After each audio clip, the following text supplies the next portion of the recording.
27절부터 31절까지 12장 27절부터 31절까지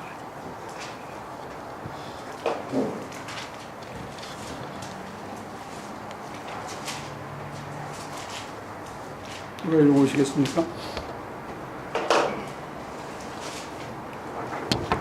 각 곳이 어떻게 자라는지를 생각해 보아라. 수고도 하지 아니하고 부산도 하지 않는다. 그러나 내가 너희에게 말한다. 자기의 온갖 영화로 차려입고 새로 몸도 입고 하나만큼 차려입지 못한다. 믿음이 적은 사람들아, 오늘 틀에 있다가 내일 아궁이에 들어갈 틀도 하나님께서 그와 같이 입히시거든. 하물며 너희야 더 잘 입히지 않으시겠느냐.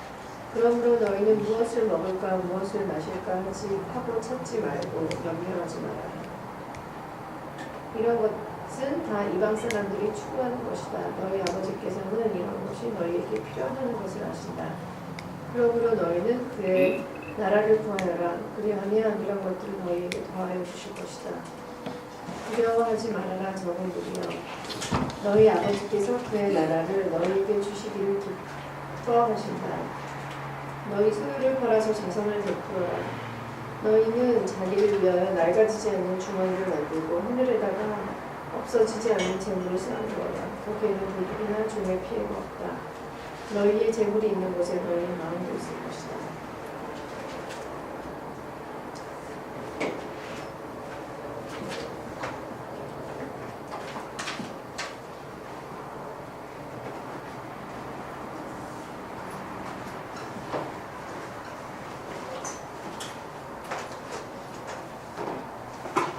지난주에 여러분과 제가 했던 얘기들을 제가 녹음해서 들으니까 굉장히 좀 추상적인 얘기들이 있는 것 같고 조금 먼 얘기인가 하고 황당할 수 있을 것 같아서 조금 보충이 필요할 것 같아요. 오늘 본문을 보면 우리가 뭐 먹어야 되냐, 뭐 입어야 되냐, 뭐 마셔야 되냐, 아이고 이거 어떡하지 하고 염려하는데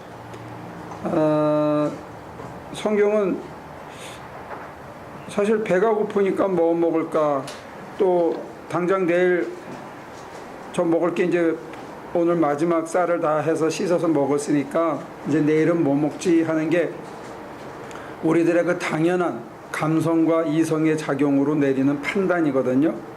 그 다음에 뭐 먹어야 되지, 뭐 마셔야 되지, 뭐 입어야 되지, 이게 다 인간의 기본적인 욕망과 이어졌고, 내가 어떻게 하는 게 올바른 건지, 나한테 도움이 되고 아이들한테 건사하는데 제대로 되는 건지, 이거를 정상적으로 생각하는 그런 판단이죠.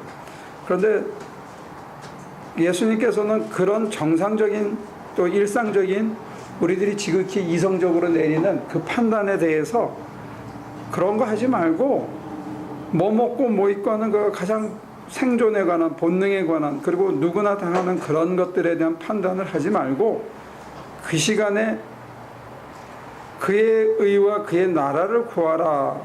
그러면 더해준다. 이거는 일상의 생각하고는 전혀 다른 거예요. 그런 걸 지금까지는 기독교에서는 그노시스라 그랬습니다.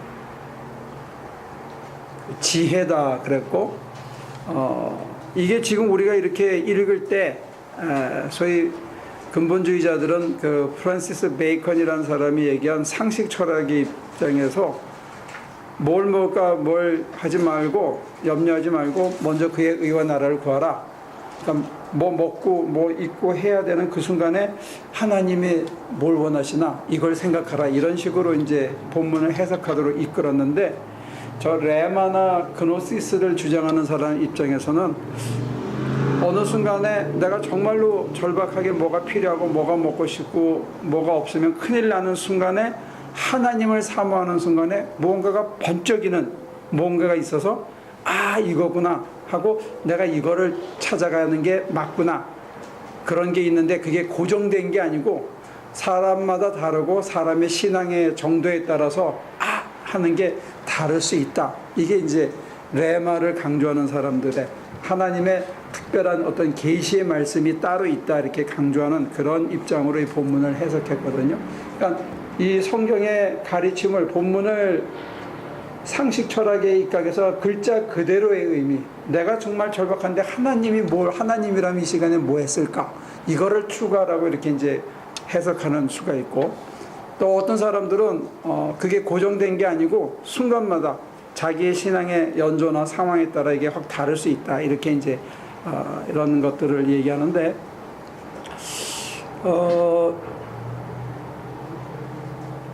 그 필립이 아빠가 오늘 안 왔네. 필립이 아빠가 하나님께서 체면을 지켜주지 않으면 우리의 체면을 우리가 스스로 참 지킨다는 게 어렵다. 하나님이 세워줘야 체면이 쓴다 그랬더니 그 말을 알아듣겠냐 그랬더니 반은 알아듣겠다 그랬거든요.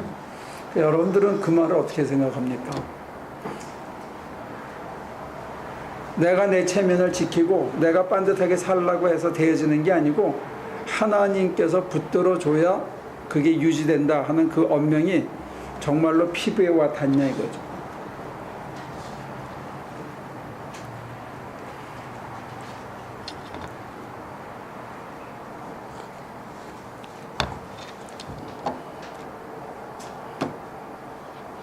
이걸 되풀이하는 이유는 뭐냐면, 내 감정, 내 욕구, 내가 봤을 때 내 이성적으로 이게 나한테 꼭 필요하다고 해서 하나님께 구하는 것, 그게 진짜 나한테 필요할 수도 있지만 어떤 경우에는 나한테 전혀 필요 없는 걸 내가 구하고 붙들고 매달리고 있을 수 있다 하는 거 얘기하는 거예요.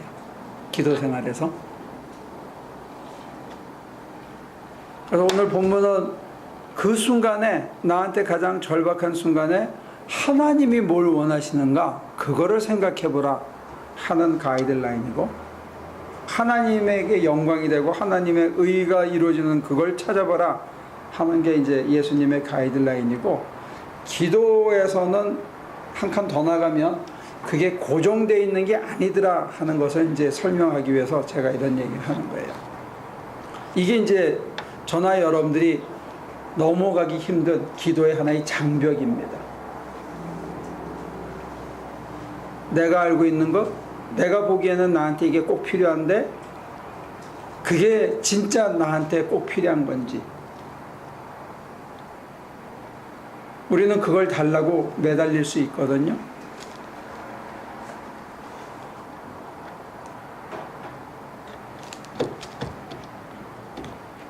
왜 지난주보다 더 조용하지?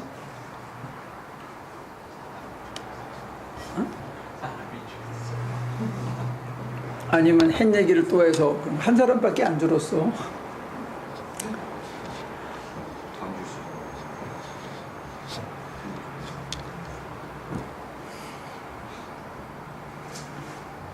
생각을 해봤어요? 한 주간 동안에?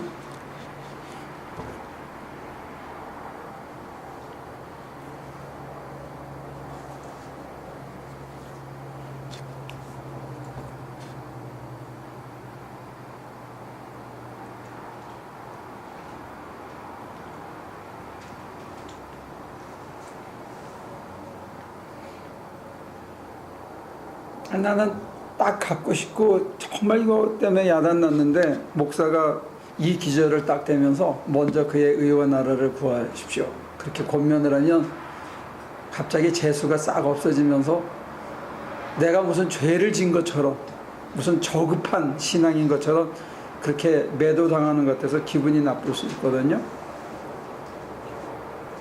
근데 그거는 성경 본문을 우리가 상식 철학에 입각해서 이 본문을 그렇게 고정해서 이해하면 그렇게밖에 느낌이 들 수밖에 없어요. 근데 저는 지금 다른 측면에서 여러분들이 한번 생각해 보라는 게, 여러분들이 감정이 휘둘릴 때 어떤 내린 결정이 시간이 지난 다음에 봤을 때 그게 정확하느냐, 내가 이성적으로 이리 따지고 저리 따지고 이게 최고의 선택이라고 했는데 그게 자기한테 꼭 맞더냐, 그리고 우리의 감정이나 우리의 욕망이나 우리의 이성이 얼마나 신뢰할 만하고 얼마나 우리가 의지할 만한, 그거 믿고 따라갈 만큼 우리의 이성과 우리의 감성이 정확하느냐, 이제 그 얘기를 먼저 하고 싶은 거예요. 그 얘기를 제가 지난 시간에 충분히 못했더라고요. 여러분들은 경험적으로 어떻습니까?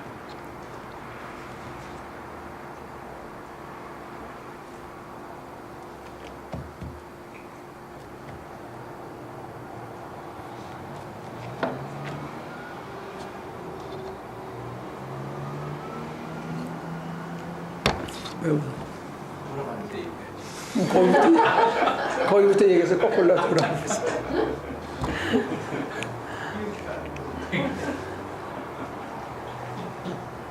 얘기해봐. 좀 섭섭하다. 아니 먼저 입진 사람이 얘기하세요. 아주 믿으시고 아니 저는 제 자신 못 믿겠으니까 이제 진짜로 아니 자기가 자기를 못 믿으면 어떻게 살아? 그냥 그냥 마누라가 하라는 거에 반대대로만 하는 거야? 그냥 제가 그냥 잘 부르는 유행가 하나가 던져진 동전이 굴러가듯이 그냥 던져졌으니까 아니 이게 그 한창 때 나는 혈기 왕성했을 때는 저도 돈에 대해서 쫓고 명예에 대해서 쫓고 싶고 그랬거든요. 근데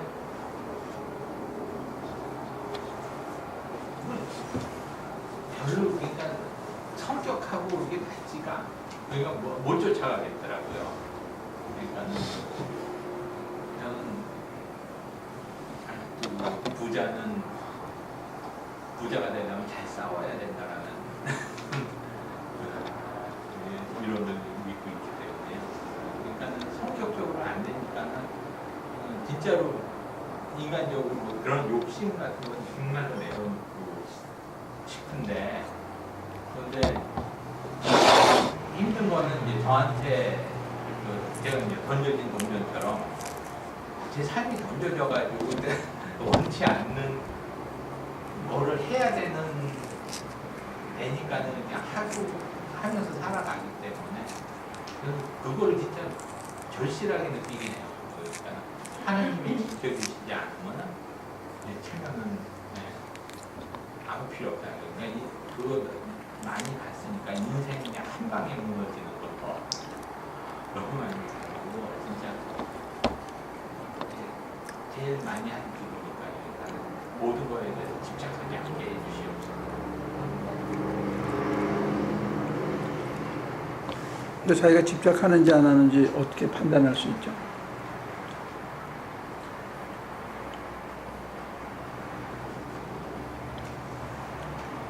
저는 너무 조심스러운 거예요. 그러니까 행동을 하나를 해도 그러니까는 말을 한마디를 누구하고 던지고 난 다음에도 자꾸 여쭤보게 되는 습관이 일어나더라고요. 이러면 안 되겠죠. 그래서 이게 맞나요? 이건 아니겠지요.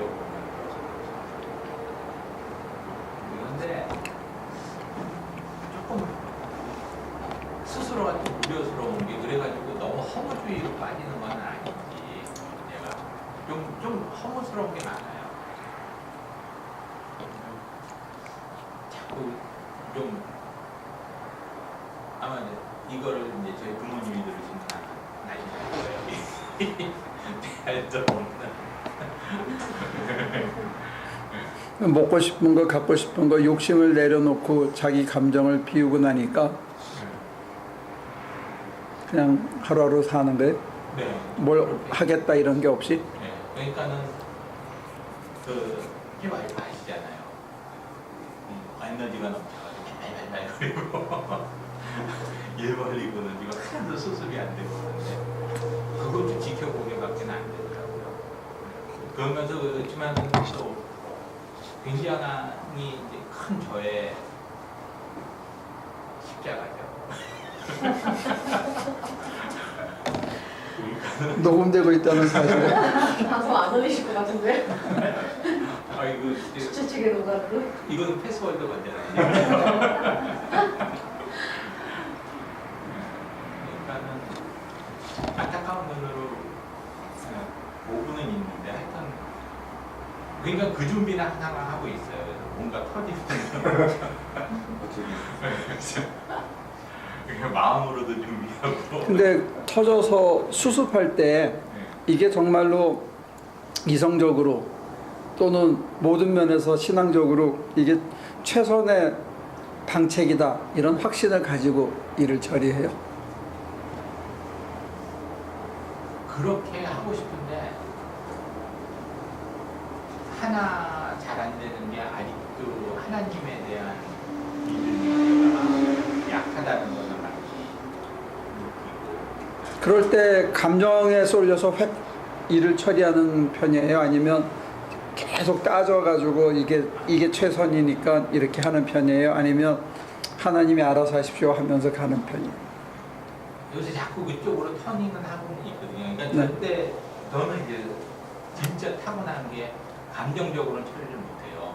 그래서 정말 따지고 또 하나의 백업 플랜을 만들어 놓고 또 거기다 백업 플랜을 만들어 놓고 그렇게 해서 한 시나리오를 한 4-5가지를 써가지고 그 백업 플랜을 만들어 놓거든요. 그러면서 너 이제 자꾸 그거를 배우고 싶은데 그리고 의지하고 싶은데 그냥 알아서 해주십시오라고 의지하고 싶은데 그게 아직 믿음이 그러니까 심장이 안 되더라고요. 그러니까 그거는 내가 막 발광을 해가지고 그러니까 하느님한테 막 내는 적도 있으니까 안 되는 건 안 되는 거잖아요. 그래서 그 이상은 못 믿겠어요. 막 그러면서도 엄청난 투쟁을 하고 있어요. 하느님하고.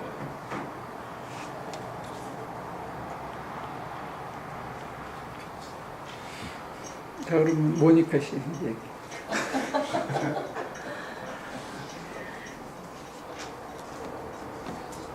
질문을 갑자기 까먹었어요. 자기는 감정에 좌우되는 스타일의 사람인지 자기 욕망이 자기를 지배하는 것 같은지 아니면 이성적으로 처리하는지 아니면 다른 무엇으로 결정하고 거기에 따라 움직이는지 스스로가 자기를 보기는요.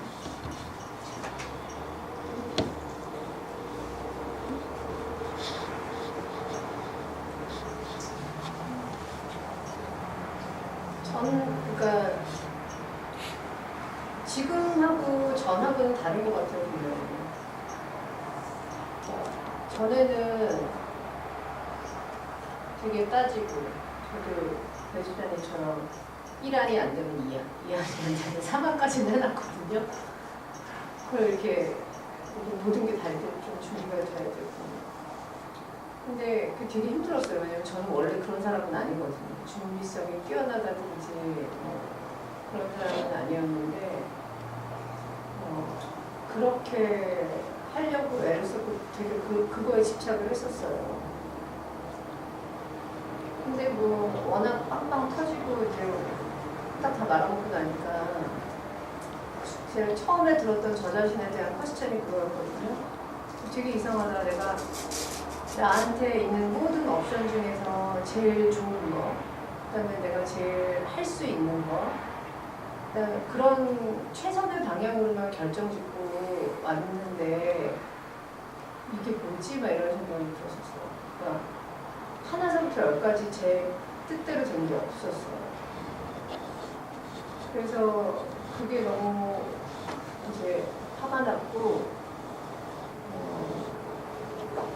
화가 난 동시에 그게 퀘스천이었고 왜냐면 세상에 많은 진리들은 하면 된다고 그리고 뭐 시작이 반이라고 그러고 근데 그게 아니었다는 생각이 주면서 이렇게 겁이 나고 그럼 이제 어떻게 해야 될까 라는 생각을 많이 했었고 근데 이성적으로 실패의 요인을 막 또 따져보니까 다좀 그런 실패할 만한 이유가 있었겠구나 라는 생각이 들기도 했는데 막 그러면서 또 저 자신하고 막 그런 생각을 하는 게 그러면 전혀 반대 조건에서 시작을 했지만 그 결과도 반대인 사람들은 뭘로 설명을 했던가 막 이런 생각이 드는 거예요. 그리고 그 실패 원인을 또 다 이렇게 따지려다 보니까 그게 제 자신보다는 다 또 남이더라고요. 또 상황도 좋고.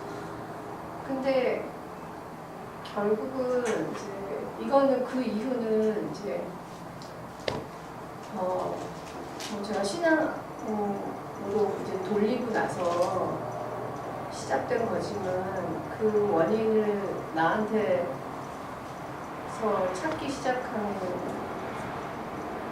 하기가 되게 힘들더라고요. 근데 그게 만약에 내가 아니고 남이나 다른 요인으로 50%의 책임을 돌린다면 그 나머지 50%는 나한테도 있는 건데 내가 내 자신을 몰랐다는 생각이 들고 그렇지만 동시에 또 인정하기가 되게 힘이 들고 오래 걸리더라고요. 근데 이제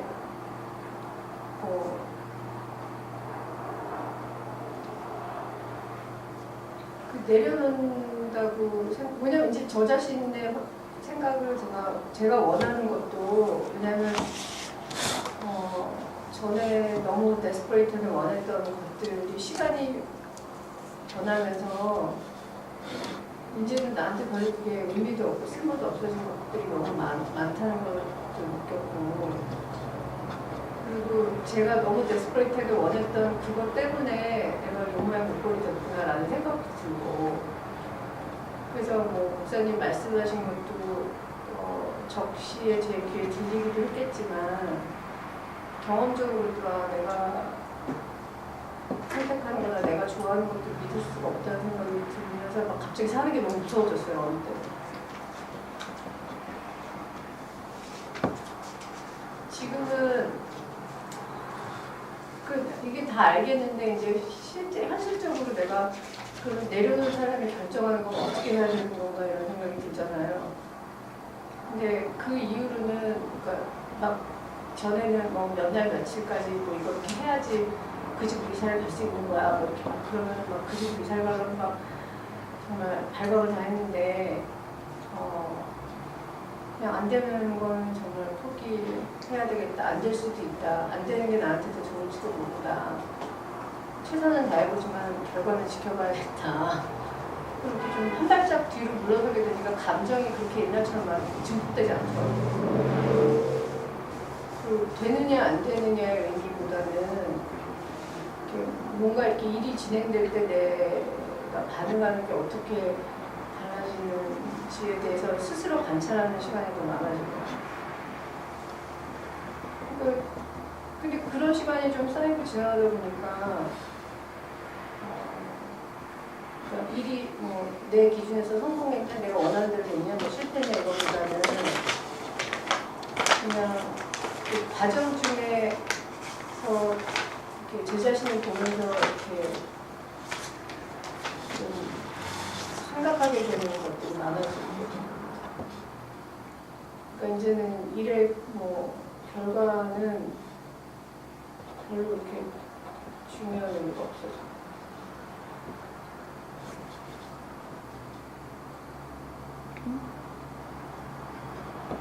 백 집사님은?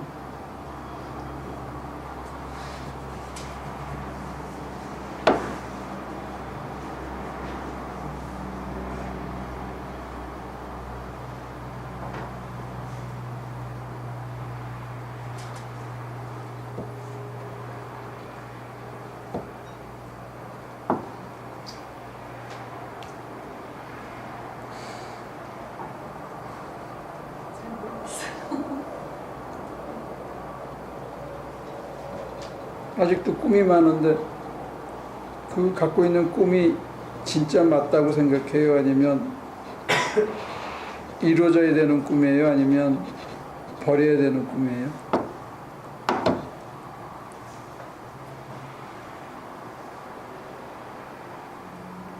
이제는 그 꿈을 이룰 수 없다고 생각해요.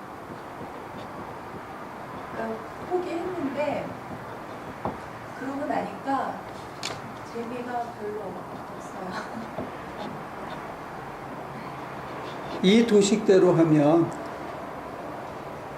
그 꿈은 이루어져야 되는데 다른 형태로, 다른 색깔로, 다른 내용으로 이루어지는 거예요.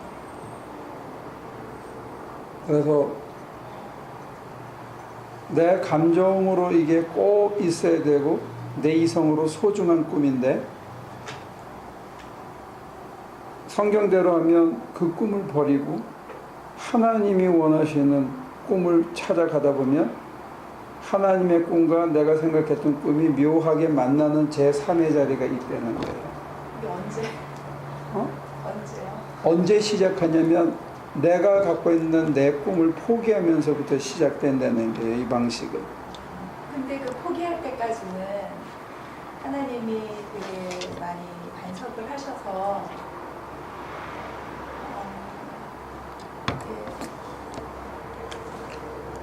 마치 하나님이 쫓아오시는 것처럼 느꼈는데 제가 포기하고 난 다음에는 제가 마치 하나님을 쫓아가는 것처럼 이제는 느껴지는데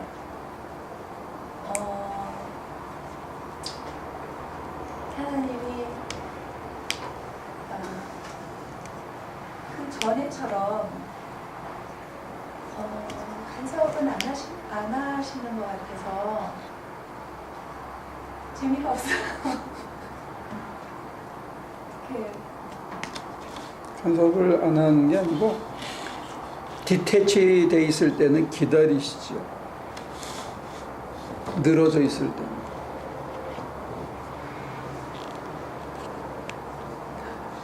내려놓음하고 인생을 그냥 낙심하고 에이 될 때라 되라 하는 거는 다른 거예요. 그러니까 항상 기다렸잖아요. 하나님이 간섭하시기를. 네. 그러니까 지금도 기다리거든요. 내 감정적인 어떤 호불호와 선호를 내려놓지 않은 상태에서는 사실은 기다리는 게 아니죠. 그게 신앙의 고집이고 붙들고 그게 참 넘어가기 힘든. 근데 이제 그래서 사실은 이거는 이성적으로 무너뜨리는 방법 중에 하나예요. 내가 내 감정에 충실했을 때, 내가 내 이성적인 판단에 충실해서 살아왔을 때 그게 나한테 정말로 좋은 결과를 가져왔느냐.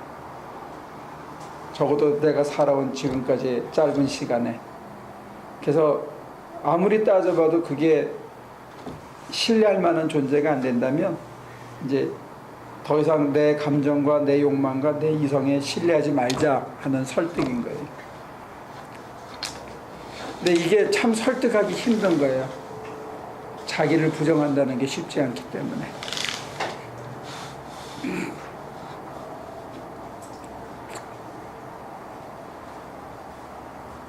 게다가 우리가 서구 교육을 받으면서 이성적인 판단의 중요성을 굉장히 강조해왔고 그걸 상식이라고 그렇게 적절히 하는 걸 감정을 억누르면서 그게 맞춰가는 걸 교양이라고 배웠거든요. 그렇기 때문에 교양과 상식 그 다음에 적절한 체면과 염체 이런 것들을 다 욕망을 줄이면서 갖춰야 되고 그렇게 하는 걸 우리는 교양인이고 교육받은 예의 범절이 있는 그런 사람이라고 이제 우리는 규정해 온 거죠. 거기에 우리가 익숙해 있는데 지금 신앙에서 느닷없이 그런 게 다 이방인이 구하는 거고 너희는 먼저 그의 의와 나라를 구하라 이러니까 이게 이상인 거예요. 그래서 한 20년 전부터는 이렇게 귀에 낯설고 우리에게 부담을 주는 본문은 빼고 설교하기 시작했어. 구하면 받는다. 두들기면 찾는다. 문이 열린다. 이런 본문 부르짖어라 응답하겠고 꼬리가 되지 않고 머리가 된다. 이런 본문에 이제 발췌해가지고 우리를 위로했었죠. 그렇게 몇십 년을 살아왔는데 가장 낭패를 보시는 분들이 누구냐면 그런 설교를 하신 분들이 낭패를 보기 시작하니까 기독교 인구가 갑자기 떨어지기 시작합니다. 네, 그런 의미에서 저나 여러분들도 다 피해자라고 볼 수가 있죠. 그러니까 지금은 어떤 훌륭한 분이 나와서 이게 대답이다라고 대안을 줘야 되는 상황에 온 거예요. 그래서 지금 대안으로 떠오르는 게 프란시스코 교황. 한국에서는 개신교인들이 빠져서 거의 대부분이 캐톨릭이 되고 있거든요. 우리는 엄청 줄고 그 사람들은 급격하게 늘어나고.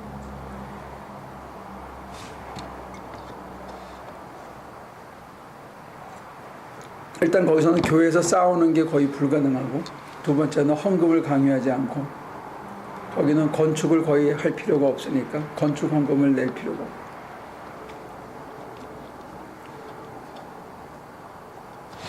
하이라키가 워낙 분명하기 때문에 덤빌 생각을 안 하죠. 지금 그런 의미에서 우리 개신교는 어떤 위기 상황 하에 있는데, 제가 보면 이런 신학적인 문제가 신앙의 뼈대를 이루는 이 문제를 재정립하는 게 1차적인 관건이 아닌가 그런 생각을 해요. 이제 성경으로 돌아가면 성경에는 분명히 얘기를 하고 있는데 우리는 너무 오랫동안 듣지를 못했어, 이런 내용을. 왜냐하면 이게 저나 여러분들에게 버벅거리는 거예요.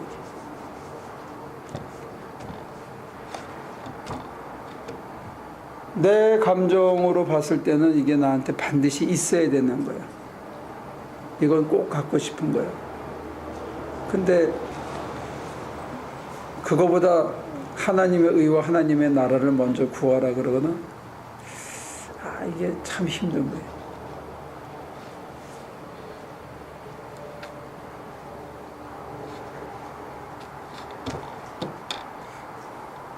강규 씨는 지난 2주 동안 힘들었다 그러는데 계속 힘들어. 이 본문이나 이런.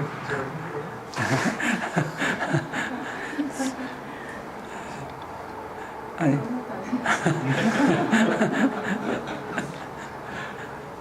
지난 수요일날 저녁에 얘기했잖아, 나한테. 이 본문이나 이런 게 받아들이기가 힘들다. 네, 근데 받아들였어요. 무슨 대답을, 지혜를 얻으셨는지 같이 좀 쉐어해 주시죠. 그러니까 이제 말하자면 저는 이렇게 그 내려놓는 거에 대해서 막 이렇게 그러니까 좀 그런 교회에 오면 그런 게 있잖아요. 이렇게 제가 그동안 그런 게 있었던 것 같아요. 이렇게 뭔가 현실을 벗어나서 막 이렇게 더 위로 하늘나라 쪽으로 막 이렇게 올라가는 거 하고, 그 다음에 더 막 이렇게 더 막 이렇게 내가 잘못했어 막 이러면서 이렇게 있는 것보다 내려가는 거 두 개가 있었던 것 같아요. 그런데 내가 할 수 없는 거를 막 할 수 있다고 하고, 내가 할 수 있는 거를 할 수 없다고 하고, 이런 거를 너무 열심히 하다 보니까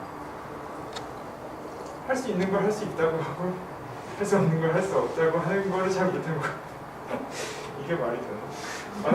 말은 되는데 확실하게. 아무튼 그런데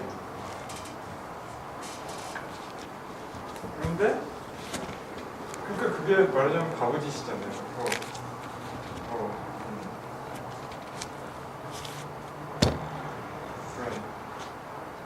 그러니까 그런 거를 다 이렇게 잊어버리고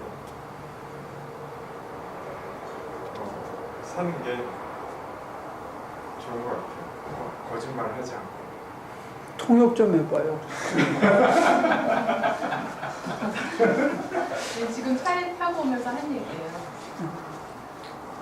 통역을 하려면 영어로 해야 되는 이거는 해야 돼. 자기가 이렇게 자꾸 거짓말을 하다 보니까 그거에 대해서 너무 속았다고 찾다 보면서 지금 그러는 거예요. 그래서 그게 그 거짓말이 너무 구체화되고 현실화돼서 자기 자신을 속이는 거 외에 아무도 속이지는 못하는 거죠. 그리고 이성들 감정들이 있어요. 그러니까 그 현실의 세계에 안주도 못하고 거기에 현실에서 이성적인 생각도 못하는 상황에서 그 위와 아래만 바라봤다. 정말 바라봐야 하는 세계를 못 바라보고 위 아래만 바라봤다. 이 말씀이었습니다. 그래서 부인이 내려준 진단은 뭐예요? 처음에 내려준 진단은 성경 제가 멀리에서 본 게 아니라 뭐 말하는 게 다 뜬구름을 잡는 얘기더라고요. 그리고 이렇게 말이 이렇게 다 뚝뚝뚝 떨어지는 그런 말을 계속 하는 거예요. 그러니까 제가 알아듣지도 못하고 저도 통역이 필요한 그런 상황이었어요. 7년 전에. 그래서 누가복음에 나와 있는 것처럼 예수님이 정말로 우리한테 말하고 싶으셨을 때 내가 진실로 진실로 내가 너에게 말하느니 이런 것처럼 우리도 그렇게 진실로 진실로 말해야 된다. 그랬더니 그게 굉장히 이 사람한테 캐치프레이즈가 됐어요. 그러면서 뭐 제일 잘했다는 게 아니고 그래서 그게 많이 이렇게 지금까지 이끌어와서 제가 보기에 만약에 이 가운데가 저희가 안주해야 되는 라인이 안주라기보다 이렇게 저희가 바라봐야 하는 세계라면요 거기에 한 90%까지는 맞지 않나 그 얘기를 차에서 하면서 왔어요. 두 분이 얘기한 그 얘기에서 국한하면 신앙적으로는 뭐가 문제인 것 같아요? 신앙적으로는 예수님이 없었다는 게 문제였다고 그러면서 결론을 지면서 신앙적으로 예수님이 내 안에 없는 것. 우리가 생각해 봐야 되는 거는 내가 주인이 되면 굉장히 힘들어요. 판단의 주인이 내가 틀렸다. 내가 맞았다. 또 어떤 때는 우리 스스로가 자기를 자학하거나 자기를 정죄하는 수가 있거든요. 근데 그때의 문제가 뭐냐면 내가 판단을 내리는 주인이 돼버리는 거예요. 그러면 하나님께 여쭤볼 생각을 안 하게 돼요. 어떤 때는 이성이 판단의 주인이 되고 어떤 때는 직관이 그렇게 되는 수가 있죠. 게다가 부부간에는 내가 남편을 잘 알고 있다는 전제나 상식이 교양을 갖춰주기를 바라는 그런 기대가 잣대가 돼서 남편을 이렇게 판단할 수가 있죠. 근데 스스로나 배우자나 둘 다 잊어버리는 게 뭐냐면 그 결정권이나 그 판단의 주인이 하나님이라는 사실을 잊어버리게 되는 거예요. 그거는 굉장히 큰 죄예요. 왜냐하면 내가 우상이 되기 때문에 내가 하나님의 자리에 들어가는 거거든요. 우리가 내려놓자라고 얘기할 때 중요한 포인트 중에 하나는 내가 스스로 내리는 결정과 그 결정에 대해서 스스로 평가하고 판단하고 내가 스스로를 죄인이라고 규정하는 이 모든 프로세스를 하지 말자는 거예요. 그러면 가능성이 닫혀버려요. 그리고 내가 스스로 죄인이라고 정죄한다면 내가 그 짓을 또 해. 그러면 어떤 사이클이 반복되냐면 달콤함과 쓰디쓴 정죄와 그거를 또 몰래 또 하는 그 짜릿함, 이게 계속 반복되면서 그 애딕션에 걸려서 못 빠져나와요. 그게 무슨 약물이나 섹스나 도박이나 이런 게 아니고 그냥 사소한 생활의 습관에서도 그게 걸려버려요. 내가 스스로 이건 틀렸다고 규정해놓고 내가 못 지켜. 그리고 내가 어른이 돼서 나를 정죄해. 그래서 나는 멀쩡해. 그런데 다만 내 육신이 약해서 내가 못할 뿐이야. 근데 그게 재밌는 사이클이 반복되는 거예요. 근데 그게 죄예요. 우상에 가증한 것이 서 있으면 되지 않을 자리에 가서 서 있게 돼서 내가 나를 정죄하는 거예요. 내가 나를 정죄하는 걸 내려놔야 자유가 시작되는 거예요. 그게 높은 데든 낮은 데든 그것도 내가 내린 판정이고, 그렇게 되면 하나님이 뭘 원하시는지를 물어볼 생각을 못하죠. 하나님이 뭘 원하실까? 그 다음에 하나님께 그 판정권을 내어드리고 그분이 내 인생을 인도하도록 드리는 이 작업이 안 되는 거죠. 그러니까 내려놓지 못하기 때문에 그게 안 되는 거예요. 그러면 내 인생에 내가 주인이 되려고 자꾸 하면서 또 내가 내 꿈을 계속 유지하고 킵업하려고 그러면서 내가 내 욕망을 계속 킵업하려면서 바울의 말대로 한다면 옛사람에 머물게 되는 거예요. 후패해야 할 옛사람을 계속 붙들고 살고 날마다 새로워져야 되는 새 사람을 누리지 못하고 사는 거예요.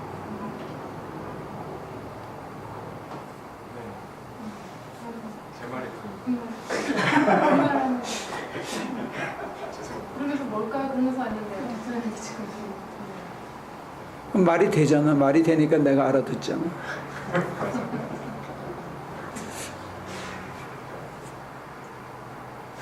근데 우리가 자기 인생의 주인이 되는 거를 굉장히 훌륭한 일로 배워온 거예요. 주체의식, 주체사상 이러면서.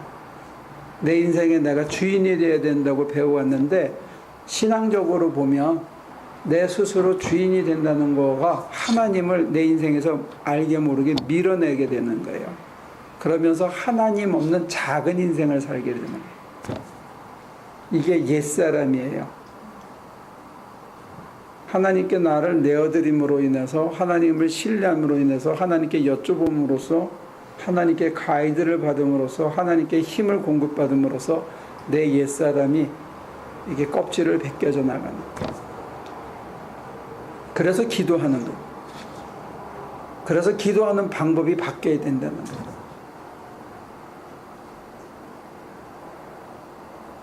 하나님이 뭘 원하시는지 여쭤보고 내가 갖고 있는 생각을 내려놓고 내가 느낀 느낌을 내려놓고 내 이성으로는 이게 암만 옳은데 그걸 다 내려놓고 나면 참 역설적으로 우리한테 뭐가 제일 먼저 필요할 것 같아요? 날카로운 이성의 판단, 내 감성에 충실하고 내가 단 하루를 살더라도 내가 진짜 원하는 거를 내가 하면서 살고 싶으면 우리는 이걸 멋이라 그러잖아요. 그죠? 모든 걸 포기하더라도 난 이거는 내 인생에 가장 소중한 거야. 이거는 못 놓겠다. 이렇게들 그걸 또 부추기잖아요. 네가 진짜 하고 싶어 하는 걸 해라. 네 gut feeling이 뭐냐? 뭐 이제 요즘은 그런 것도 부추겼었는데 한동안. 근데 그렇게 됐을 때 우리가 잊어버리는 게 있어요. 그런 것보다 더 진짜 하나님과의 관계에서 가장 요구되는 게 있는데 그게 뭘 것 같아요?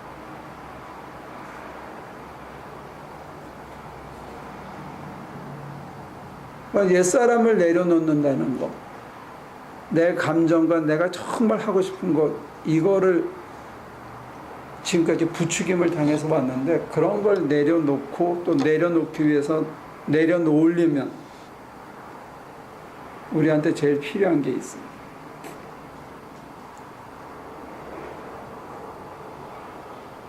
지금 저는 여러분들에게 여러분들 스스로를 신뢰하는 게 얼마나 결과적으로 손해냐 하는 얘기를 계속 하는 거예요.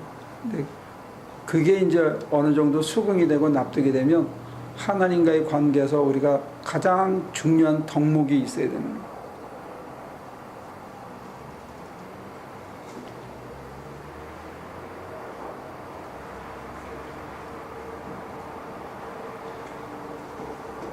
지금 이제 배정수 씨가 그 언저리에서 지금 갈까 말까 에라 가지 말자 계속 그렇게 버티면서 계시는 그 자리에서 제일 필요한 덕목이 있다 이게. 저기 우리 백 집사님은 꿈을 이제 붙들고 있는 거고 저기는 에라 이것도 안 되고 저것도 안 되고 에라 갈까 말까 그래도 안 돼 그런 것들이 있고. 어떤 사람은 자기가 하고 싶은 자기의 욕망이 있어. 어떤 이미지가 현실에서. 꿈이라거나 욕망이랑 거의 비슷해요. 꿈은 조금 더 소녀적인 감성의 언어고 욕망은 조금 더 현실적인 냄새가 나긴 하지만 같은 모양이에요. 그걸 접고 또 접을 수 있는, 접기 위해서는, 접고 나서 제일 필요한 거는 그게 뭐냐고. 미스터 벤은 왜 갈까 말까 에라 가지 말지 하는 이유가 뭔지 알아? 제 이성이요. 아니 버려지지가 않는. 이성에 대한 신뢰지, 그지? 그 얘기는 뒤집으면 하나님에 대한 신뢰가 약하다는 거예요. 믿음이 없어서 그래요.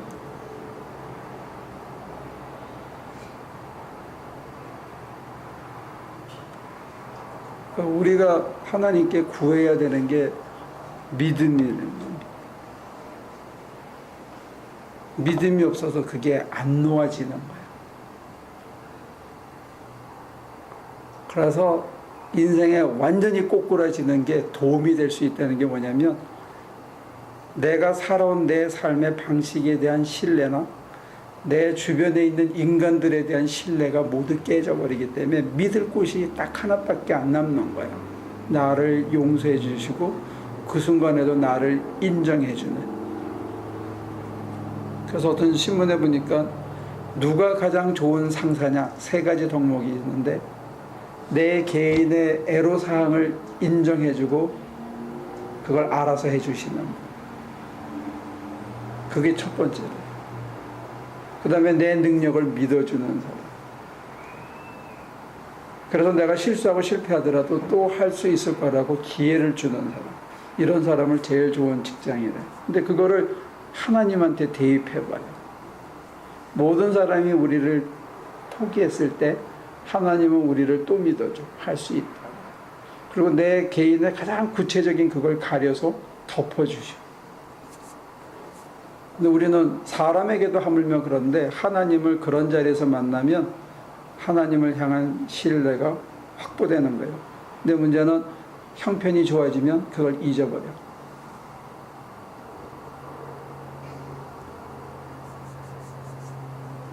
그래서 내려놓을 수 있는 가장 전제는 뭐냐면 하나님을 향한 신뢰예요. 내 감정에 대한 신뢰, 내 이성에 대한 신뢰, 내 욕망에 대한 신뢰, 그거를 접을 수 있는 거는 하나님에 대한 신뢰예요. 그게 잘 안 되는 거예요. 저도 잘 안 돼요. 당장 급한 게 있어. 눈앞에 이거는 막 이루어져야 돼.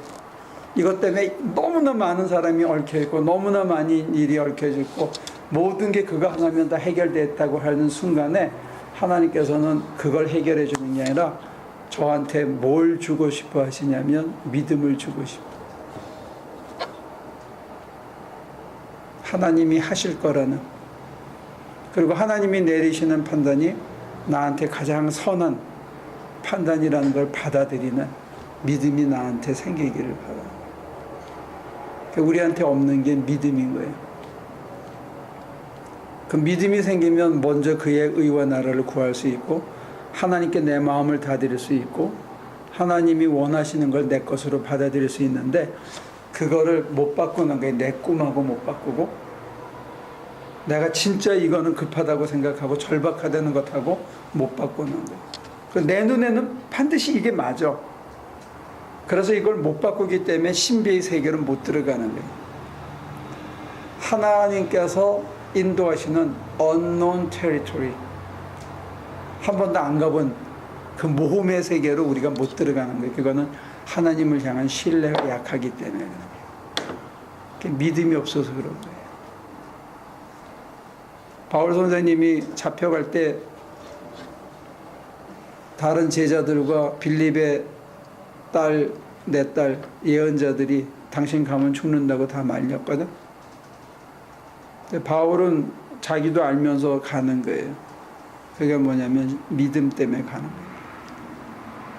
그래서 우리 개신교가 가장 위대한 발견이 바로 믿음이에요. 믿음. 이 믿음으로 주시는 구원의 은총을 또는 매 순간 이끌어 가시는 은총을 내가 신뢰하고 따라가는 거예요. 이걸 믿어야 되는데 우리는 내가 원하는 걸 이루어 주실 거라고 믿는 거예요. 그건 전혀 다른 얘기예요. 내가 주인이 돼서 하나님을 부려먹는 신앙이 되는 거예요. 내가 원하는 걸 내려놓는 거예요. 뭘 믿기 때문에? 하나님이 나보다 더 좋은 걸 내게 주실 거를 믿기 때문에 내가 가장 아끼고 가장 소중하게 생각하고 내가 맞다고 주장하는 걸 내려놓고 거기를 던지는 거예요. 나 자신을.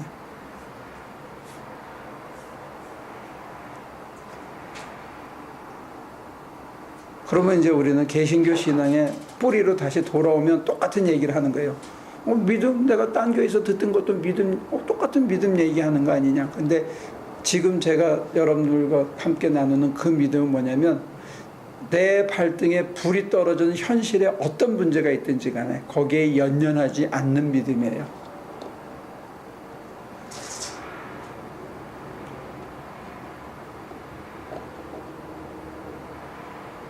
내가 원하는 걸 해결해 줄 거를 믿는 그런 믿음이 아니고 그게 무엇이든지 간에 하나님께 맡기는. 네.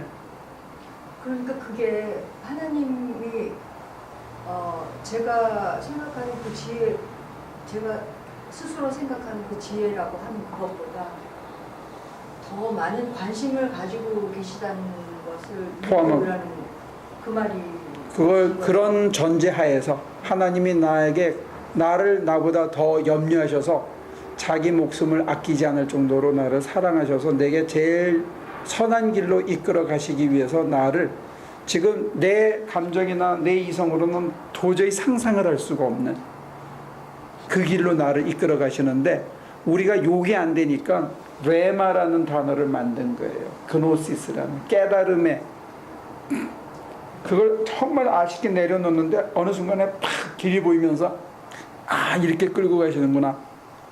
그래서 그 깨달음으로 따라간다. 그래서 이거를 키우라고 많이들 했는데 그것도 제가 보면 불안정하더라는 거예요. 왜냐면 우린 내려놓고 빨리 죽는 습관이 있어.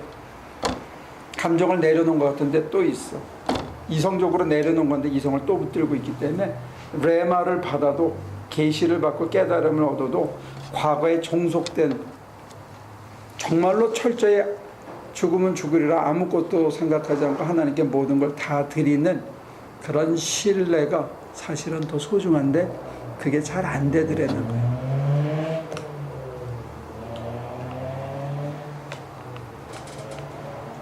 근데 그것 중에 한 방법이 제가 여러분들과 같이 나누고자 했던 기도, 모든 걸 내려놓는 거예요. 하나님만 사모하는 거예요. 하나님만 바라보는 그런 기도 속에서 이 모든 것을 넘어설 수가 있다.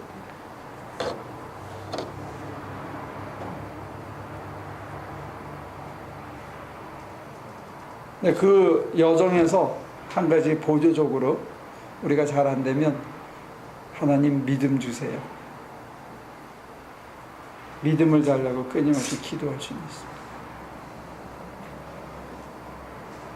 믿음이 쌓이면 내가 죽는 것도 두려워하지 않고 하나님의 품에, 하나님의 손에 내어 드릴 수가 있게 되는 거죠.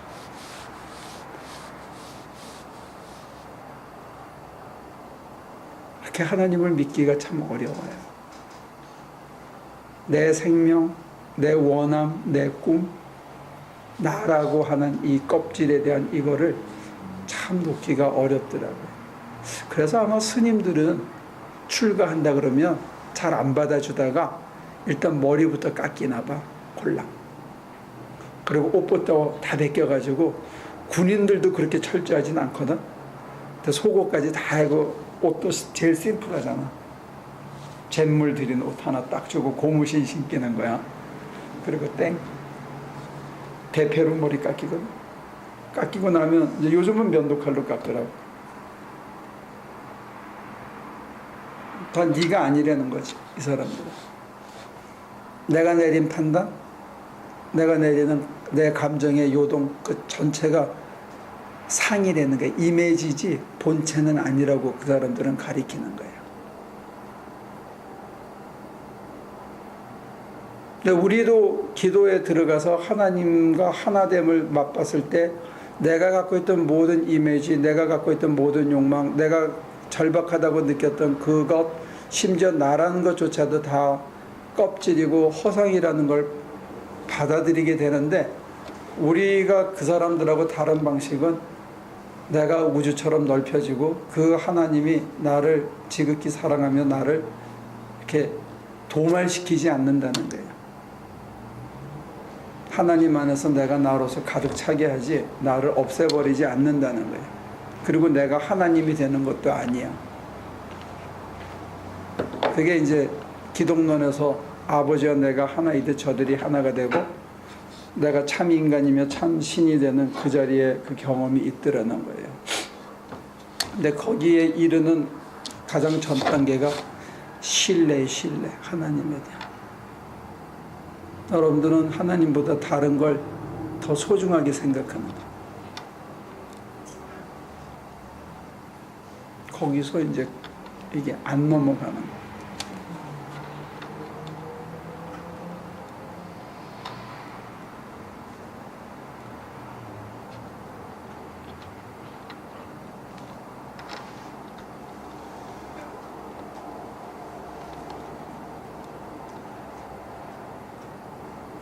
기껏 듣고 났더니까 믿음 없다 소리 들으니까 기분이 확 나빠지잖아, 그지?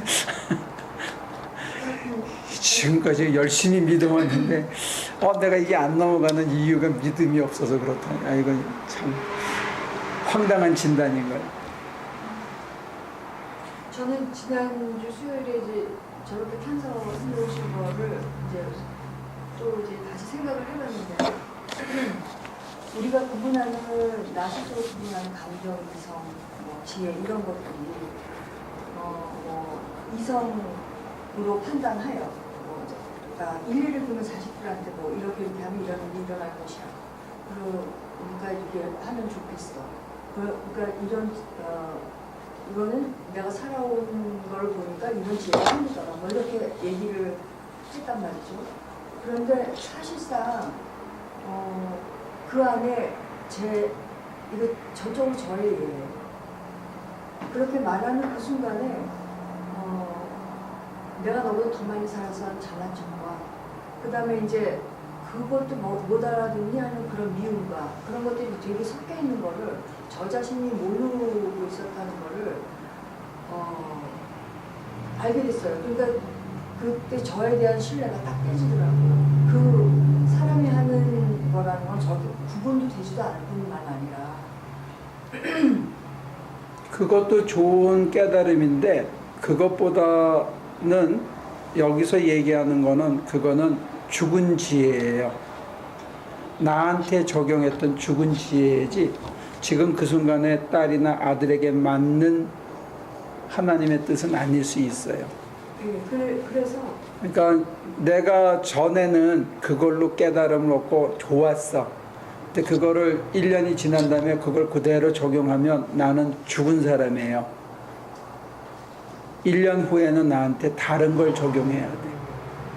그러니까 하나님이 개입된 그 어떤 일의 진행을 보면서 그건 나중에 깨달아지게 되거든요. 거기에서 이런 감정도 골라내고 이건 이성이라고 하였지만 이건 말도 안 되는 궤변이고 그런 거를 깨달으면서 하나님이 개입하지 않으면 내가 이것을 깨닫지 못하겠구나라고 생각을 하면서 사실은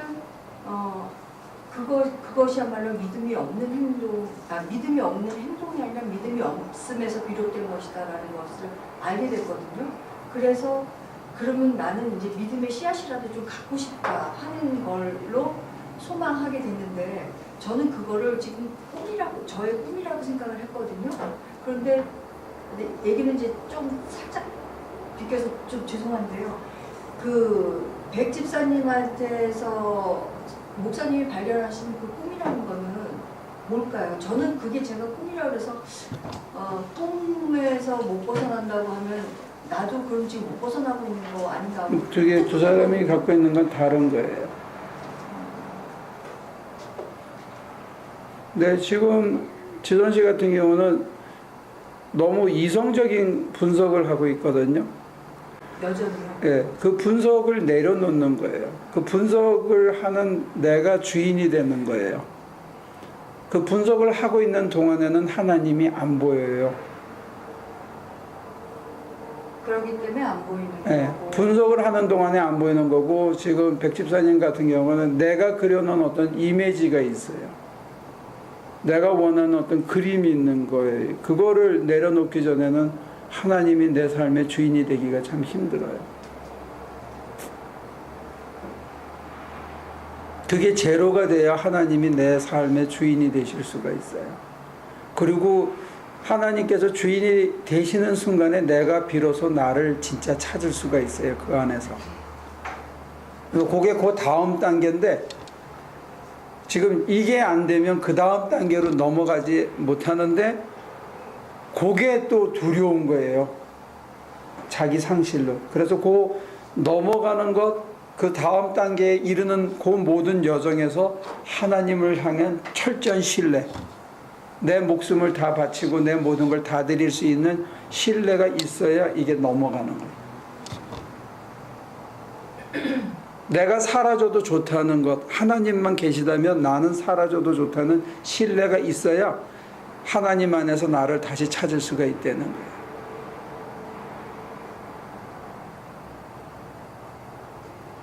여기가 난해한가? 추상적으로 들려요? 추상명사로 들려요? 지금 제가 하는 얘기가? 다시 할게요. 내 감정이나 내 이성이나 내가 욕망하는 것이나 내가 깨달은 그 모든 것을 신뢰하지 않아. 그리고 거기에 걸리지 않고 하나님께 내 마음을 다 드리고 내가 갖고 있던 모든 걸 다 내려놨어. 그거는 하나님을 향한 철저한 신뢰 때문에 그게 가능해. 근데 그 순간에 뭐가 오냐면 하나님만 있고 나는 죽는 것 같아.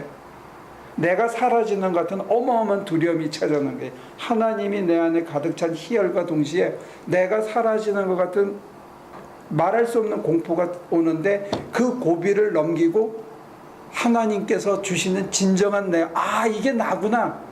근데 왜 내가 나를 놓치고 껍데기를 가지고 감정의 응어리를 가지고 매일매일 부딪히면서 왜 내가 헛걸을 살았지 하는 깨달음이 오려면, 그런 인식이 올라 그러면 내가 사라지는 것을 두려워하지 않는 신뢰가 있어야 된다는 거예요. 그래야 그쪽으로 넘어갈 수가 있다는 거예요. 이 두 과정에서 다 하나님을 향한 철저한 신뢰가 있어야 된다. 내가 내 감정과 내 욕망과 내 이성의 판단을 의지하지 않는, 그걸 붙들고 있는 것을 내려놓을 수 있으려면 하나님을 향한 신뢰가 있어야 되고, 하나님 앞에 내가 모든 걸 다 내려놨어. 그러면 내가 없어져 버리잖아.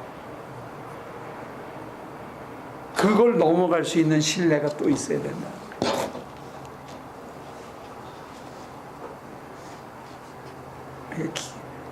이게 외다리처럼 보이나? 긴가민가인가? 근데 이 불교에서는 이렇게 세상을 등져야 되잖아요. 근데 여기 성경 말씀은 좀 뭐랄까, 이 세상에 그래도 살고 있는.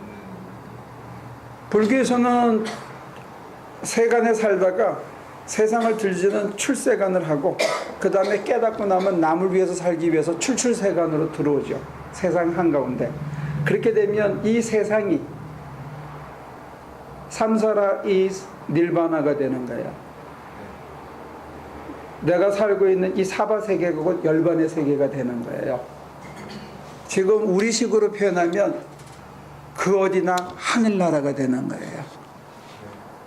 내 옛사람이 죽고 내가 새 사람으로 덧입고 난 다음의 삶은 내가 산 게 아니라 내 안에 그리스도가 산 것이기 때문에 그 어디나 하늘나라가 되는 거예요.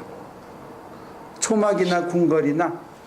근데 그때는 내가 사는 이유가 달라.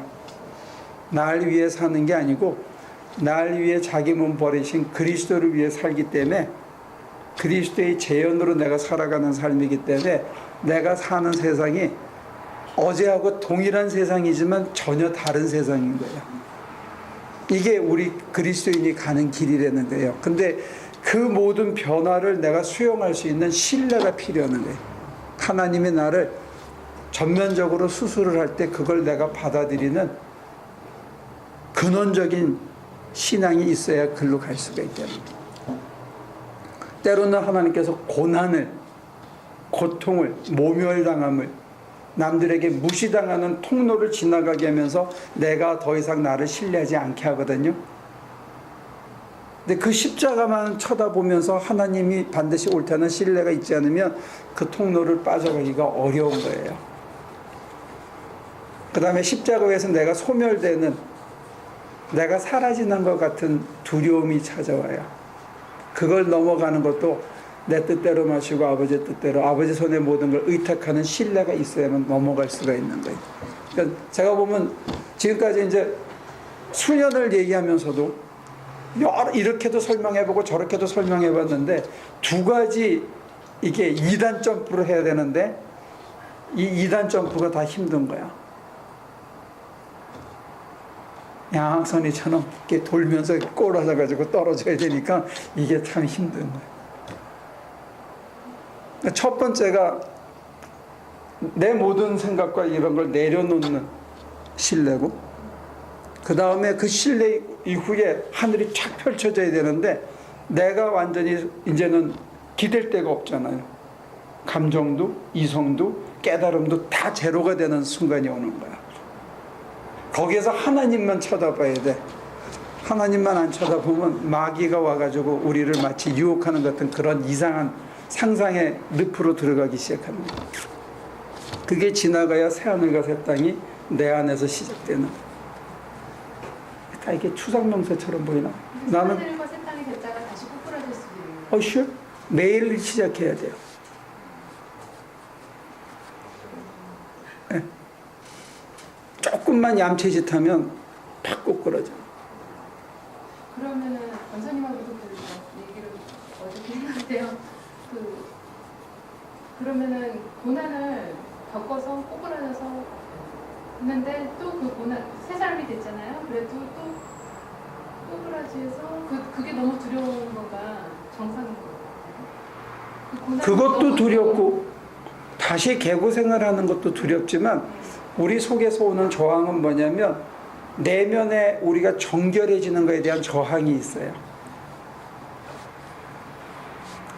네, 정결해지는 만큼 발루너블해지고 상처받기 쉽고 더 많은 짐이 우리들에게 부여돼요. 더 많은 짐이 부여되고 더 자기 희생의 세상이 열려지고 내가 그런 걸 해도 아무도 나한테 고맙다고 얘기하지 않는 그런 세상이 오는 거에 대한 우리가 이제 인지가 늘어나죠.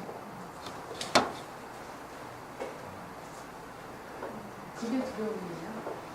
말할 수 없는 두려움들이 계속 찾아와서 우리를 자꾸 뒤로 끌고 가죠. 근데 한 가지 중요한 거는 그런 속에서 우리의 영혼이 정결해지고 있다는 건데 우리들이 정결해질수록 예지 능력이 생겨서 뭐가 다가오는지 온몸으로 미리 알게 되거든요. 알게 되는 만큼 앞으로 전진이 안 되죠. 그렇게 알게 되면 두려움이 올라가죠. 네, 그럴 때 또 이제 신뢰가 하나님을 향한 믿음이 필요한 거예요. 근데 어려운데 이게 나방이 불을 보고 달려가듯이 가는 이유는 뭐냐면 그 세계가 감성적인 용어로 표현하면 황홀한 거예요. 그냥 빨려 들어가듯이 계속 가는 거예요. 이제는 하나님께 클릭이 됐기 때문에 안 갈 수가 없어. 느리지만 실패하더라도 넘어져도 계속 가는 거예요. 그때 정화된 거를 만약에 경험했다면 왜 아까 말씀하셨듯이 내가 또 정화될까봐 두려움이 많았어요. 정화될수록 현실에서는 내가 달콤한 거를 포기해야 되고 내 승질대로 확 하는 게 쉬운데 그걸 내가 못하는 게 속으로 눈물을 흘려야 되고 아파해야 되는 것들이 두려운 거예요. 우리는 천사가 되기를 두려워해요, 속에서.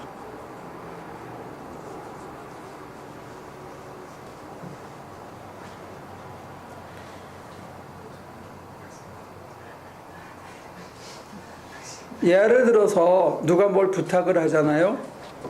그러면 yes 하면 쉬워요. 나도 편하고 그쪽도 편하고. 근데 그 다음부터는 앙금 없이 끝까지 해줄 수 있는 짐이 하나 생긴 거예요. 근데 그거를 감내할 수 있는 그릇이 되어야 돼요. 안 그러면 쉽게 남이 뭘 부탁할 때 예스 하면 안 돼요. 내가 그릇이 돼야 되는 거예요.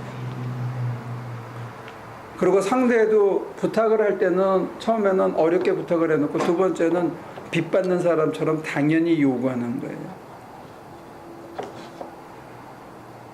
그렇기 때문에 관계라는 게 굉장히 중요하고 신뢰라는 것도. 근데 한번 쉽게 예를 들어서 제가 예를 들어서 지난번에 얘기했죠. 멕시코 어떤 선교사님이 와서 갑자기 부탁을 해서 보니까 이건 아니야. 근데 부탁을 하니까 안 해줄 수가 없어서 내려가서 하루 먼저 우리 식구들랑 가서 다 해줬어. 그랬더니 와가지고 또 해달래.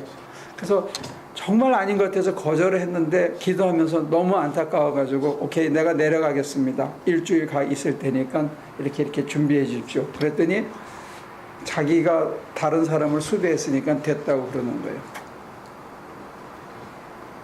그러면 제 마음속에는 빚으로 계속 남아있잖아요. 그러니까 말 한마디가 굉장히 소중한 거예요. 근데 이제 저는 그런 걸 배우는 거죠. 하나님께서 그래도 이성적으로 생각하면 냉정하게 잘라야 되는데 그걸 넘어서서 뭔가를 요구하시는 게 있다는 것을 배워가는 거죠.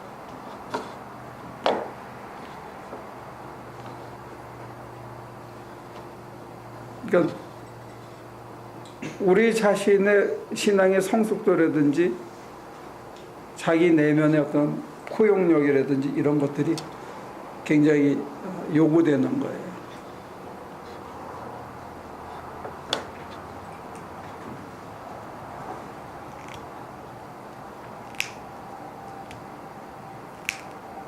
갑자기 나가다 또 이쪽으로 뛰었나?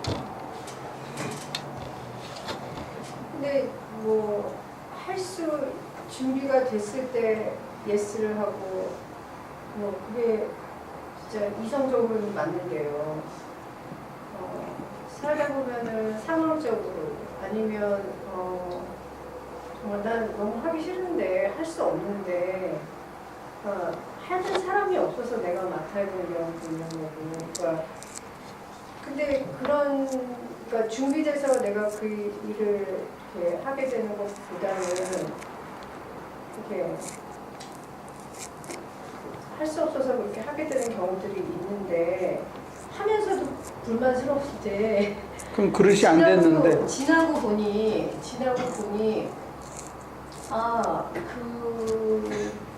그걸로 인해서 내가 얻은 게 더 많구나라는 생각이 들었었거든요. 그 모든 과정에서 빠진 게 있어요. 그게 뭐냐면 기도를 먼저 하는 거예요. 하나님이 뭘 원하시는지 그분의 판단에 맡기는 거를 여쭤보고 확신이 생기기 전에 우리는 예스라는 대답을 너무 빨리 쉽게 한다는 거예요. 그러면 나중에 그걸 캐리아웃 할 수가 없어.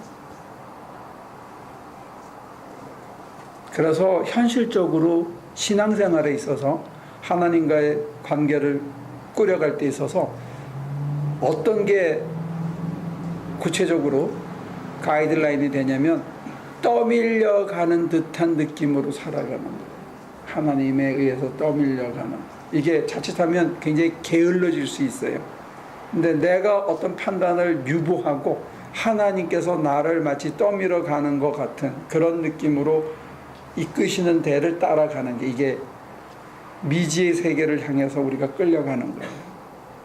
이거는 확실한 이성이라든지 뭐 비전이 보인다든지 계시가 보이지 않는데 내 양심과 내 모든 것을 하나님께 다 드리고 난 다음에 정말로 맑아진 상태에서 하나님께서 나를 이렇게 끌고 가는, 그래서 내가 해야 하는 일이라면 해야 되는, 그게 아무리 고생스럽더라도 끝까지 해야 되는, 이 떠밀려가는 것에 대한 감각을 여러분들이 키우셔야 될 거예요. 그건 신뢰예요. 그 시간이 굉장히 많이 걸리는 것 같아요.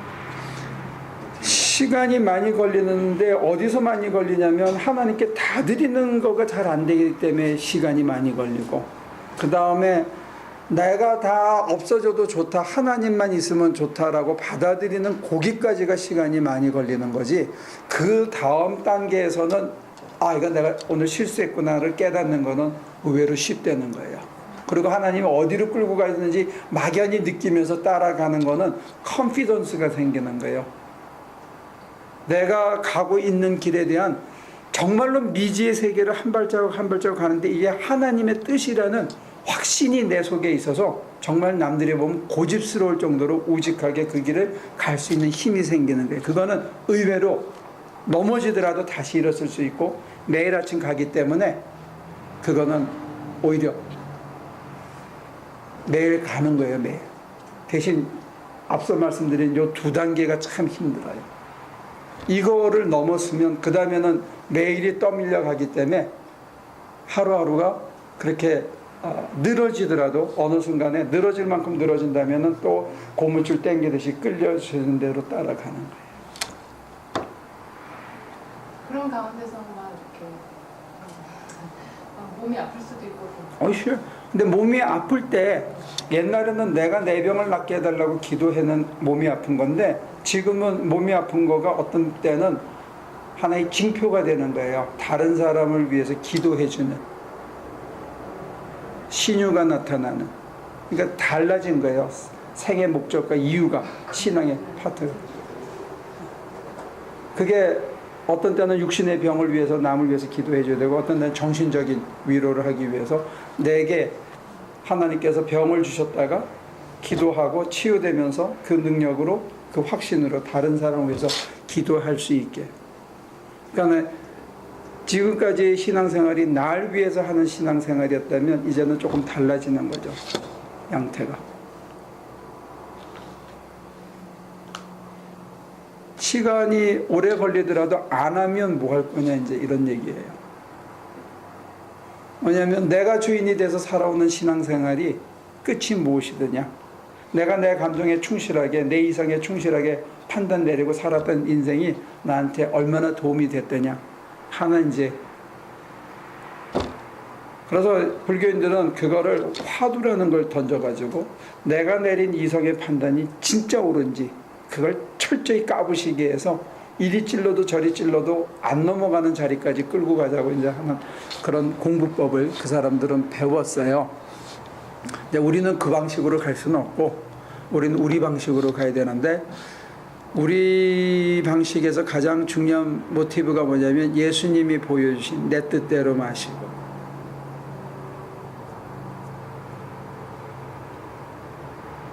그리고 그의 모든 삶을 남을 위해서 살았던 그런 우리들에게는 길잡이가 있거든요. 가이드라인이 있다는 거예요.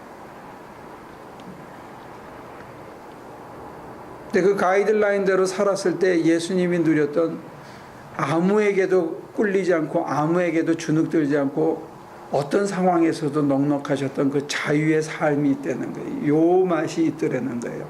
지금 다 드리고 난 다음의 삶에 이 풍요스러운 자유가 있다는 거죠. 육신이 고뇌도 정신적으로 어떤 스트레스를 받더라도 내면에서 잔잔한 고요한 자유가 있다는 거예요. 그냥 갈까 말까 하고 이제 하지 말고 이제 한번 던지는 거야. 그래서 훅 가보는 거예요.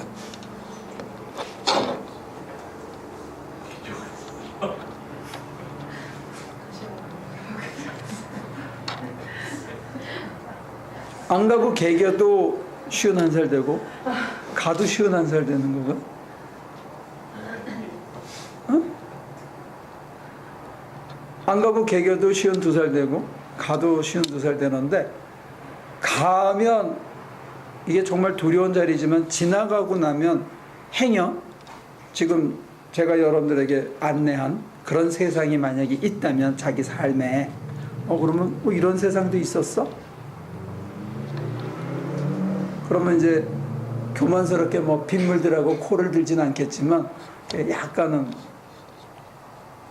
어깨 피고 살 수 있지.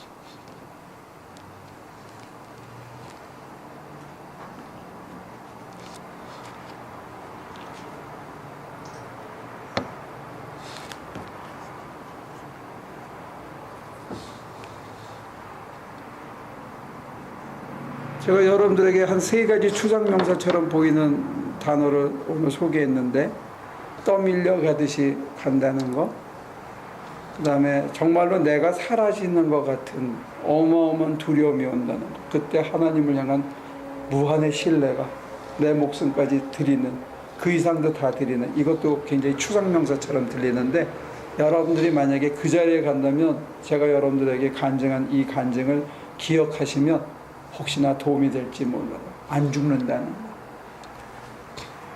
그게 사는 길이라는 거. 그걸 옛자를 죽이고 새 자아를 찾는 길이라는 거를 간증으로. 그 다음에는 이제 매일매일 끌려가는 거예요.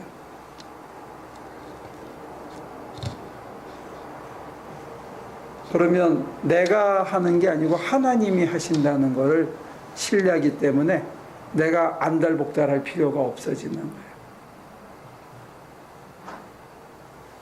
그렇게 안달복달할 필요, 어떻게 되겠지 하는 마음이 자꾸 생기는 거예요. 이게 이제 아까는 자유라는 표현을 썼고 추상명사를 느긋하거나 좀 이렇게 무슨 말을 하시려고 먼저 실지 마시죠. 추상명사 말씀을 왜 이렇게 많이 하세요? 저 추상명사가 아닌 걸 찾아보려고 그러는데 없어. 1시간 내내 추상명사를. 아니 나는 이게 간증인데 나한테는 가장 확실한 체험을 얘기하는 건데 이게 추상명사처럼 들릴 수 있다는 거예요. 굉장히 확실하고 명쾌하게 말씀하시는데 그런데 문제는 듣기에 따라서는 무슨 말인지 모르겠어요. 그것도 추상명사. 어디를 무엇을 모른다고 그러면 내가 설명을 해줄 수가 있는데 그러니까 선입관이 있기 때문에 기도 그러면 기도에 대해서 각자 가지고 있는 자기 주장이 또 속마음, 믿음 이렇게 말하면 그럼 그러니까 지난번에 말씀한 지난주 생각이 나는데 이렇게 자기 주장이 강하다. 그럼 그거를 접어야 된다. 근데 저는 그때는 그렇게 생각했어요. 나는 자기 주장이 없다. 근데 그러고 이제 가만히 있다 보니까 그저께쯤에는 저만큼 자기 주장이 강하니까 그래서 좋은 걸 발견하셨네. 그래서 내가 왜 이런 생각이 들지? 그러니까 생전 그런 생각을 안 해봤어요. 그래서 그렇게 생각을 하니까 이게 바로 자유로구나. 그래서 그 다음에는 그게 사실이든 아니 사실이죠. 나는 자유로우니까 이렇게 아무튼 자유로워진 거를 봐서 내 동료 목사 중에 아직도 이거 안 쓰고 이거 하는 거 있지, 플립폰이라 그러나? 그거 쓰는 사람이 하나 있어. 그러면서 우리한테 아주 우기는 게 하나 있어. 배터리를 이틀 안 써도 이건 전화를 계속 쓸 수 있대. 왜냐면 우리는 가끔 이게 배터리 나가지고 못 받고 그러잖아. 그러니까 우리를 놀리는 거지. 그럼 강점이 있어요. 옛날 방식이. 구형폰이. 근데 이거 쓰면 다양하게 쓰거든. 정말로 다양하게 쓸 수 있는데 그 사람은 그걸 고집해. 그러니까 여러분들도 옛날 기도 방식, 옛날 교회에서 배운 거, 주일학교에서 배운 거, 그거 확실해. 어떤 면에서 한 부분에서 배터리 잘 안 나가고 아주 오래 써먹을 수 있는 건데 다양한 걸 못 보는 거지.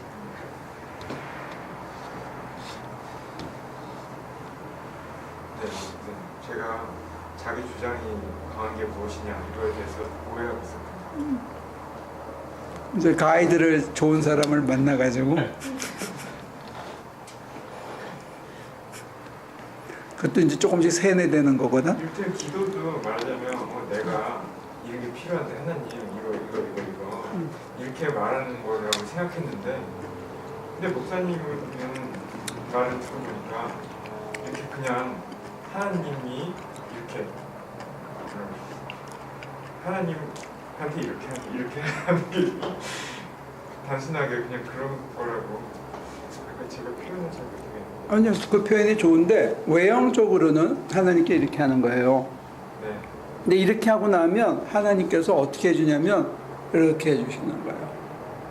다 벌려놔. 그러면 나는 그 품에 안겨서 그냥 가면 된다는 거예요. 그러면 사람들이 또 이제 이성적인 사람들은 그렇게 따지지. 그러면 나는 어디 갔냐? 나는 강시냐? 나 자기 상실이 아니냐? 이렇게 따질 수 있는데 가보면 우리가 살고 있는 이 세상 안에 굉장히 넓은 게 있다는 거예요. 전혀 달리 보인다는 거예요. 그렇기 때문에 가진 사람한테 주눅들 필요가 없고 어렵고 힘든 사람들을 지나치게 불쌍하게 생각할 필요도 없고 전혀 다른 리액션이 나오기 시작하는 거예요. 삶을 대하는 태도 자체가.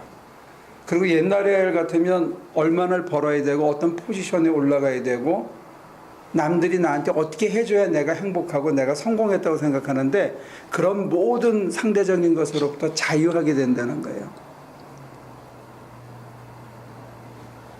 돈을 많이 못 벌어도 돈을 벌어도 그것에 연연하지 않게 되는 자리가 있다는 게 이렇게 벌려진 하나님 품 안에서 살아가는 삶이 남들에 의해서 내가 좌지우지되지 않는 그런 나를 찾게 되더라는 거예요.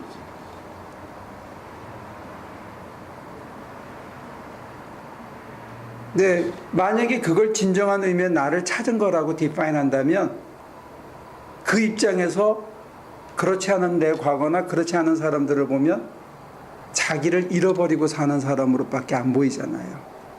내가 나를 잃어버리고 산 거야. 내가 예수 안에 살지 않았기 때문에. 그러면서 그걸 자기라고 우겨. 그러면 넌센스잖아요. 내가 목회는 이런 거라고 생각하고 막 하고 살았어. 10몇 년 전에. 지금 와서 생각하면 그건 목회가 아니야. 자기 도치거나 내가 세운 틀 안에서 내가 전쟁놀이를 한 거다. 그러면 하나님의 시간과 내 시간을 내가 낭비하고 산 게 되잖아요. 그러니까 이게 제일 중요해. 시작은. 무한한 신뢰가.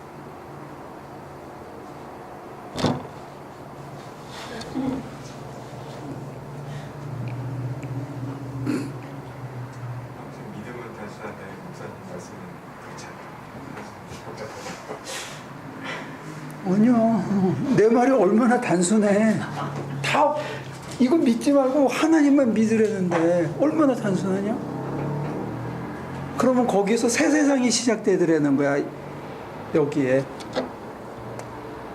그러니까 바울이 그랬죠. 내가 이전에 그 모든 거를 이제는 분토처럼 여긴다. 남들의 칭송, 성공, 뭘 성취하는 이 모든 게 쓰레기라는 거예요. 그거는 참 어마어마한 확신이고 주장이에요. 여러분들한테 그런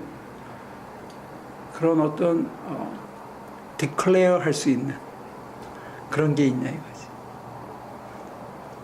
그거는 독립선언이거든요. 그건 해방의 선언이거든.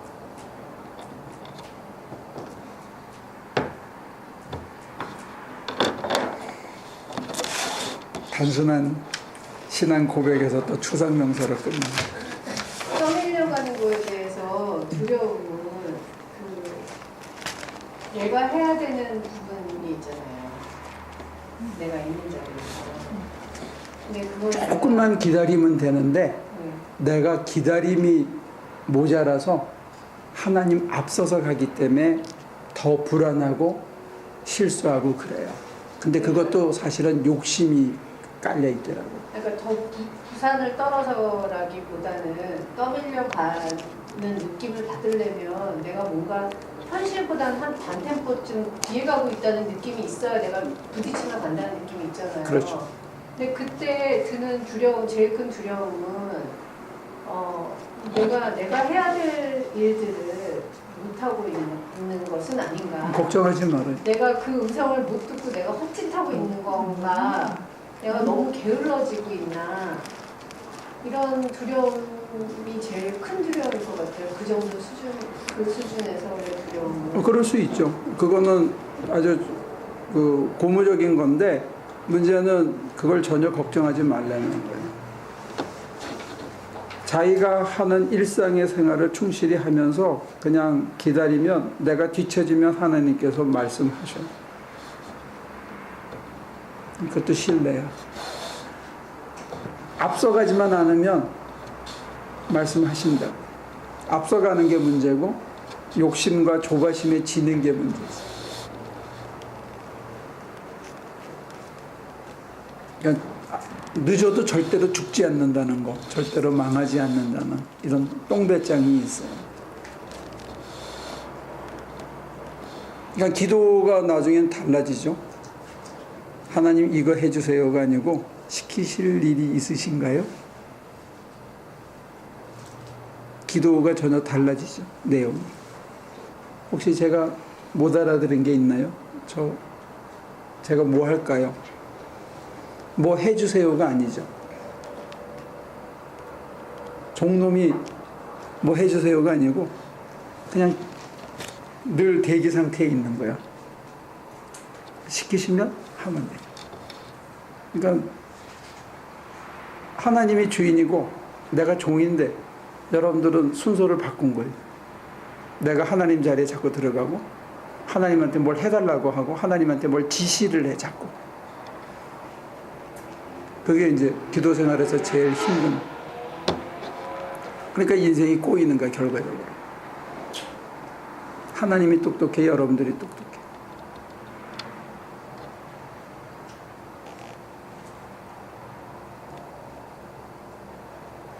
제가 여기 와서 제일 힘든 건요, 목사님.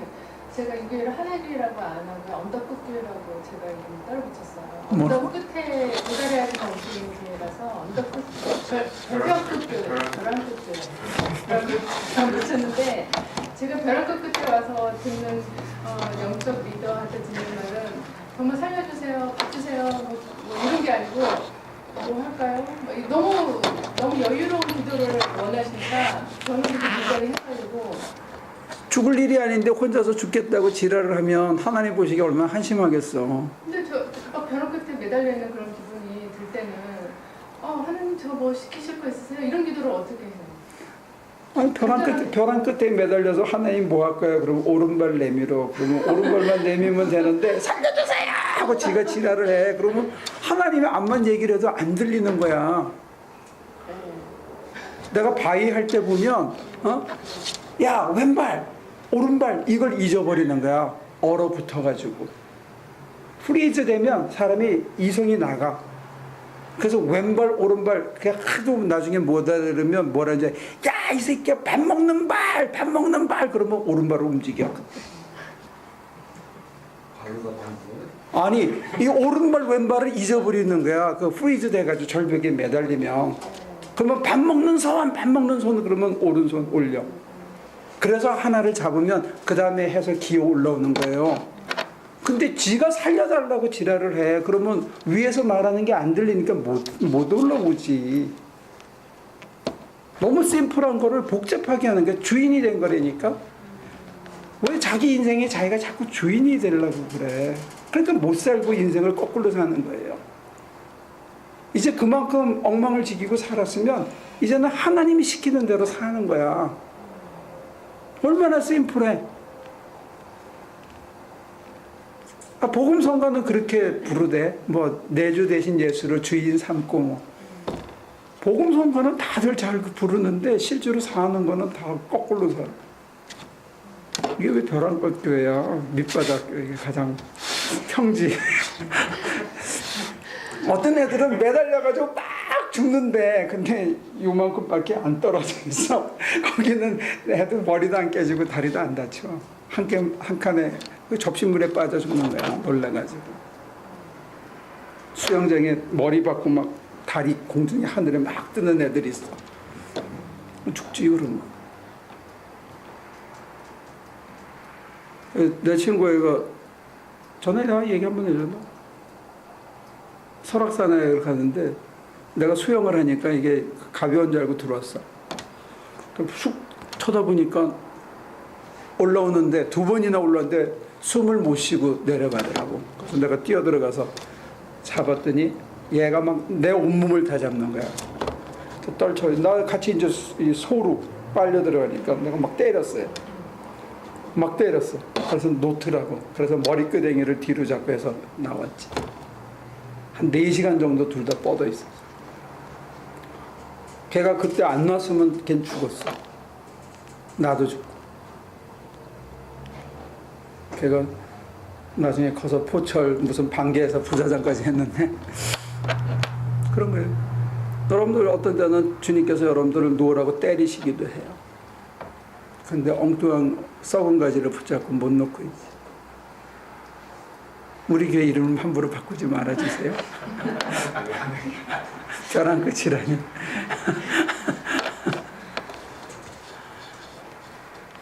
뭐 어떤 사람은 또 뭐 하나 훈련원 뭐 이렇게 무슨 유격대 뭐 이런 식으로 되는데 그렇지 않아요. 여러분들이 참 이게 내가 신학교에서만 가르쳤는데도 이 신학이 어떻게 여기까지 왔는지 참 안타까워요. 이게 신학 클래스 같으면 내가 더 이렇게 공개적으로 얘기하고 이론적으로 따지겠는데 이게 잘못하면 교회고 또 이렇게 되니까 남을 비판하는 것처럼 보여가지고 내가 조심스러운 거예요.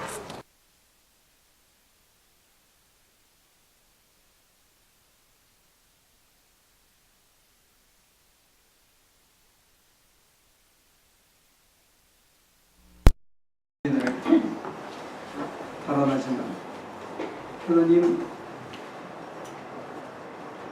가까이 계셔서 안타깝게 부르시는데 우리는 우리 주장도 많고 하고 싶은 것도 많고 내려놓지 못하는 것도 너무 많습니다. 정말로 탕자가 돌아오기를 기다리는 아버지가 그 마음에 반지도 준비하고 어린 양도 준비하고 새 옷도 다 준비해 놨는데 우린 여전히 참기들과 여전히 돼지가 먹는 쥐염 열매를 먹으면서도 아버지 집을 생각지 못할 때가 있음을 고백합니다.